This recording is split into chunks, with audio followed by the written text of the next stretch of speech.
ಬರ್ತೀರಾ ಇಲ್ಲೇ ಇರ್ತೀರಾ, ಬರ್ತೀರಾ ಇಲ್ಲೇ ಇರ್ತೀರಾ, ನೀವು ಬರ್ತೀರಾ ಇಲ್ಲೇ ಇರ್ತೀರಾ, ಧರೆಯ ಭೋಗವ ತೊರೆದು ವರಮೋಕ್ಷ ಪಡೆಯಲು ಬರ್ತೀರಾ ಇಲ್ಲೇ ಇರ್ತೀರಾ.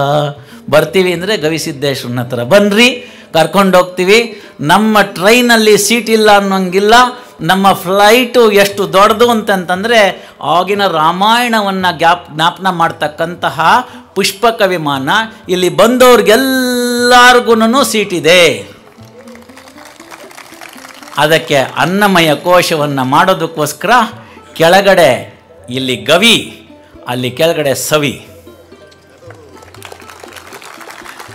ಗವಿ ಸವಿಯನ್ನು ಸವಿದಂತಹ ಶರಣೆಯರು ಗಮ್ಯವನ್ನು ತಲುಪಲು ಸಿದ್ಧ ವಿಜ್ಞಾನದಿಂದ ತಿಳಿಸಿಕೊಟ್ಟಂಥ ಗವಿಸಿದ್ದೇಶ್ವರನ ಜಾತ್ರೆಯ ಸಮಾರೋಪ ಅಂತ ಅನ್ನಿಸ್ತಾ ಇದ್ದರೆ ಮುಗ್ದೋಯ್ತಾ, ಇನ್ನೊಂದಷ್ಟು ದಿನ ಇದ್ದಿದ್ರೆ ಚೆನ್ನಾಗಿರ್ತಿತ್ತು ಅನಿಸುತ್ತೆ. ಹೆಣ್ಮಕ್ಳಿಗೇನು ಅನಿಸುತ್ತೆ, 3 ದಿನ ಆರಾಮಾಗಿದ್ವಪ್ಪ, ಅಡುಗೆ ಮನೆ ಕಡೆ ಹೋಗೋಂಗಿರಲಿಲ್ಲ, ಬಂದ್ವಿ ನೋಡಿದ್ವಿ, ಜಾತ್ರೆನಾಗ ನೋಡಿದ್ವಿ, ಬೇಕಾದ ಬೇಡವಾದ ಕೊಂಡ್ಕೊಂಡ್ವಿ, ಆರಾಮಾಗಿ ಸುತ್ತಾಡ್ಕೊಂಡಿದ್ವಿ, ಅಡುಗೆ ಮನೆ ಸಂಕಟ ತಪ್ಪಿತ್ತು.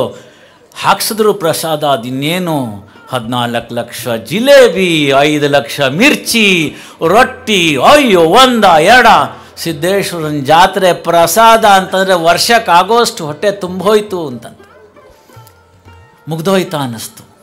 ಜ್ಞಾನ ಪಿಪಾಸುಗಳು ಯಾರು ಕಾದಿದ್ದೀರಿ, ಎಲ್ಲ ಪುಣ್ಯಾತ್ಮರುಗಳು ಆ ವಿಜ್ಞಾನದ ರಹಸ್ಯಗಳನ್ನು ನಿಮಗೆ ತಿಳಿಸಿಕೊಟ್ಟಿದ್ದಾರೆ. ಜ್ಞಾನ ದಾಸೋಹ ಎಂದೆಂದಿಗಿಂತಲೂ ಇಂದು ಚೆನ್ನಾಗಿ ಗವಿಸಿದ್ದೇಶ್ವರನ ಜಾತ್ರೆಯಲ್ಲಿ ಉಣಬಡಿಸಿದ್ದಾರೆ.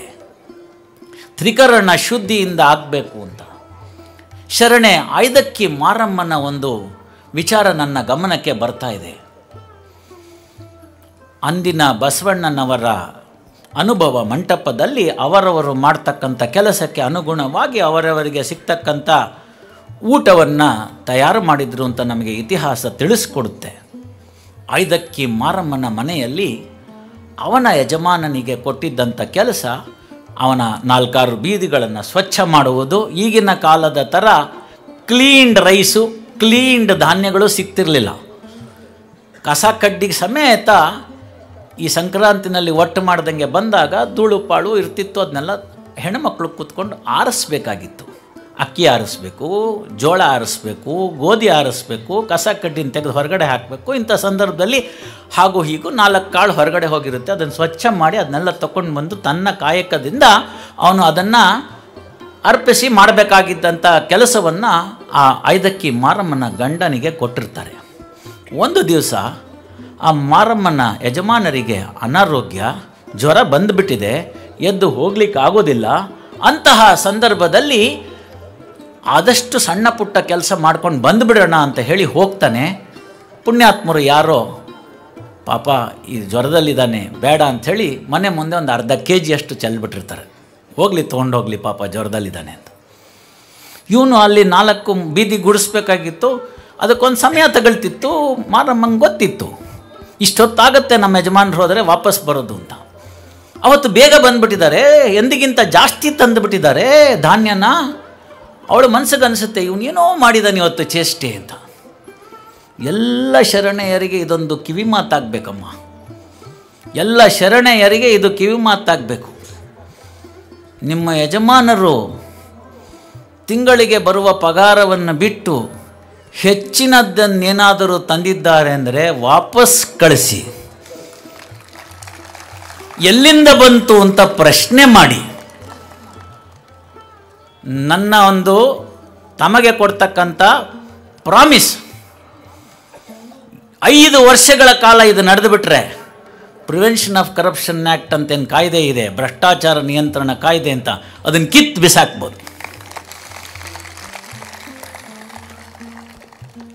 ಹಾಗೆ ಅವರು ವಾಪಸ್ ಇವನು ತಂದಂತಹ ಒಂದು ಅಕ್ಕಿಯನ್ನು ಕೇಳ್ತಾಳೆ ಮಾರಮ್ಮ. ನಮ್ಮ ಹಾಗೆ ನಿಮ್ಮಾಗೆ PhD ಮಾಡಿ LLB ಮಾಡಿ ML ಮಾಡಿ ಅಂತೆಲ್ಲ ಮಾಡಬೇಕಾದಂಥದ್ದಲ್ಲ. ಶುದ್ಧ ವಿಜ್ಞಾನ ಇತ್ತು. ಗಮ್ಯ ಏನು? ಕರ್ಕೊಂಡ್ಮೇಲೆ ಶಿವ ಹುಟ್ಟಿಸಿದ ಶಿವ ಹುಲ್ಮೇಯಿಸದೇ ಇರ್ತಾನಂತ. ನನಗೊಂದು ಕೆಲಸ ಇದೆ, ನಮ್ಮ ಯಜಮಾನರ ಕೆಲಸದಲ್ಲಿ ತರಬೇಕು, ಅದರಿಂದ ನಾನು ಕಾಯಕದಲ್ಲಿ ಬಂದಂಥ ಶುದ್ಧವಾಗಿರ್ತಕ್ಕಂತಹ ಉತ್ಪನ್ನವನ್ನು ಉಣ್ಣಬೇಕು ಅಂತಕ್ಕಂಥ ಒಂದು ಶುದ್ಧ ಜ್ಞಾನವನ್ನು ಹೊಂದಿದ್ದಂಥ ಮಾರಮ್ಮ ಅಂತಕ್ಕಂಥ ಶರಣೆ ಹೇಳ್ತಾಳೆ, ಎಲ್ಲಿಂದ ಬಂತಿದ್ದು ನಾ ನಿಜ ನಿಜ ಹೇಳ್ಬಿಡು, ಖರೆ ನೀ ಹೇಳ್ಬಿಡು ಅಂತಂದು.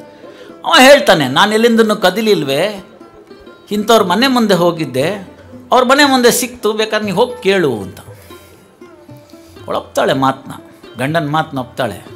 ಇದು ನೀನು ದುಡಿದು ತಂದಿದ್ದಲ್ಲ, ನಾವಿರೋದು ಇಬ್ಬರು, ನಾಳೆದು ಯೋಚನೆ ಬೇಡ, ಇವತ್ತಿಗೆ ಎಷ್ಟು ಬೇಕು, ನನಗೊಂದಿಷ್ಟು ನಿನಗೊಂದಿಷ್ಟು, ಅದಷ್ಟನ್ನು ಉಳಿಸ್ಕೊಳ್ಳೋಣ, ಮಿಕ್ಕಿದ್ದನ್ನು ಹೋಗಿ ಬಸವಣ್ಣನ ಭಂಡಾರಕ್ಕೆ ಹಾಕಿ ಬಾ ಅಂದರೆ ಮಾತ್ರ ನಾನು ನಿನಗೆ ಇವತ್ತಿನ ಮುಂದಿನ ಕಾರ್ಯಕ್ರಮಕ್ಕೆ ರೆಡಿ ಮಾಡ್ತೀನಿ ಅಂತ ಹೇಳ್ತಾಳೆ.